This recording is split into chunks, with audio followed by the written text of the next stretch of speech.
some more details that I left out in my last video talking about Latisha's latest arrest. So, in my last video, I was talking about how Latisha was recently arrested for felony forgery and identity theft, and it was after she got this place that she was living in that we saw featured on the show, and she put someone else's name on the lease documents.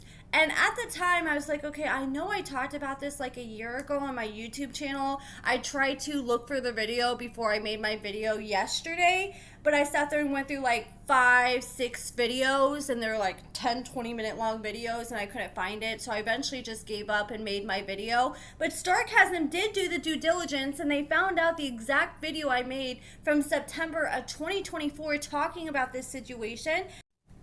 I try to share all the details that I could remember from a year ago, but it's hard to remember everything when that much time has passed, especially with how much has happened with Latisha. So this is all this stuff that I forgot to mention in my last video that happened with this case. So back in August of 2024, Latisha went online to apply for this house she's living in, and she used this other woman's name. And this woman whose name she used is a former client of Latisha.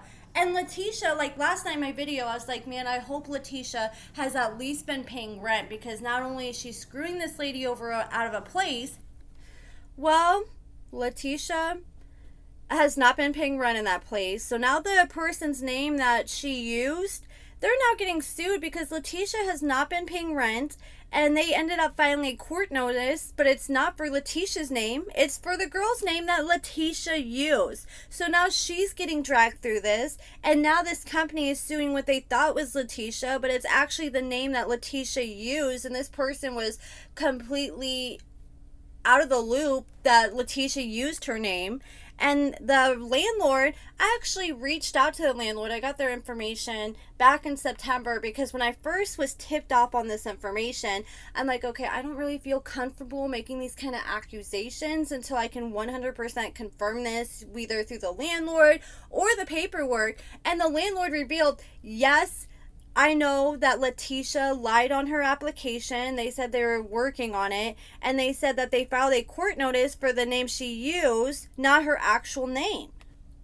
The landlord revealed that she had originally applied to live at this house, but she got denied under her name. So literally minutes after her online application was denied, the company that rents out the house, they suddenly received an application from another name for the same exact place. And this person, they met all the guidelines, so they were able to get approved. But little did they know that it was Latisha just using this lady's name, but they do now know that she used somebody else's name.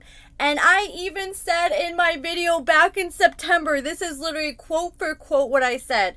I said they just recently found this out, so I'm not sure what's going to result from this now. Maybe a possible identity theft charge, or, you know, some kind of fraudulent charge for pretending she's someone that she's not, just so she can get approved for this place. Fast forward almost a year later, now she's getting charged with forgery and identity theft. And imagine you go to do taxes with someone, and then like 2 years later you get a court notice that you're being sued for thousands, over $10,000, because you have not been paying your rent. And you're like, damn, I haven't been living in this house, a $3,500 house that I haven't been paying rent for. Meanwhile, I'm over here living in this apartment, and now my whole future is ruined over this. Like, that is why I refuse to have any remorse when it comes with Latisha, because she does not show any remorse when it comes to any of her victims and the people that she screwed over.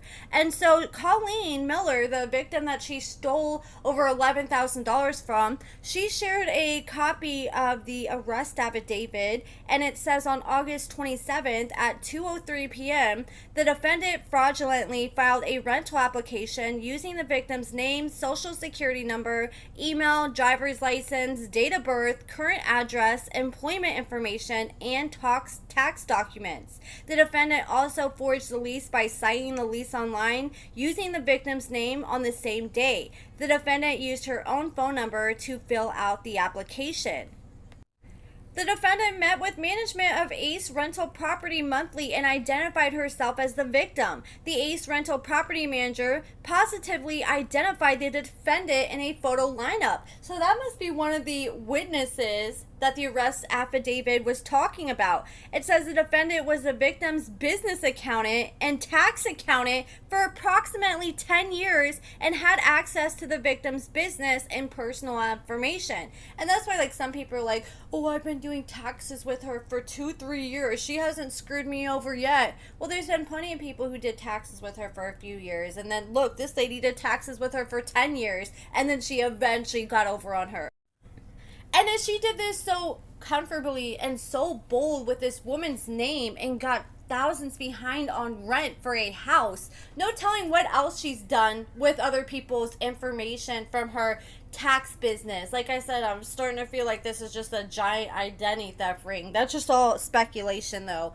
But if she did this with a house, no telling, she could have done this with cars that she has, things that she's bought for Keith. She could have got the limo and someone else's information. She could have got credit cards and other people's information because she knows that her credit's shot. And then it says that the defendant was the victim's... Okay, I already read that, sorry. The defendant has benefited by renting and living in the property since August of 2024 to the present. The value of the rental property for the time frame is estimated at $37,400 from the lease agreement. This poor innocent woman who Latisha used her information, she's had 2 eviction court filings against her because of Latisha, and she ended up showing up to court and the eviction was later dismissed. And I'm sure that's because she probably showed all the evidence showing, look, I'm not the one that filled out that paperwork. It was Latisha. And then next thing you know, on August 5th, a warrant was put out for Latisha's arrest. And Latisha is now out. She said that she was on her way to a birthday party when she was pulled over and they ran her name, found the warrants, and the police ended up going to pick up Keith so they could let Keith drive her car back, and I'm sure he was the one that picked her up from jail. But that's pretty much it, guys. I just want to share additional details that wasn't shared in my last video. And you want to know what's funny? When I made that video back in September of 2024, Latisha literally emailed me and sent me this fake cease and desist that you could tell was just written up by ChatGPT, and I completely ignored it because I know what a real cease and desist looks like, and it wasn't that. Like, usually you have to pay a lawyer up to $1,000 just to send a cease and desist. And like, maybe if you find a lawyer you know, you might get lucky and be able to find one who can do it cheaper. Or sometimes it can cost even more than that. But there's no lawyer information. And now looking back, I'm like, okay, that makes sense why she was freaking out trying to send this cease and desist, because she did not want this information getting out to anybody else that she had been using someone else's name. But it's a little too late now because she decided not to pay her bills, and now this lady is getting dragged through the mud because of all this. I just feel so bad for this poor lady. But that's it for this video, guys. Let me know what you guys think about everything in the comments below. Give this video a thumbs up, subscribe, and thank you so much for watching.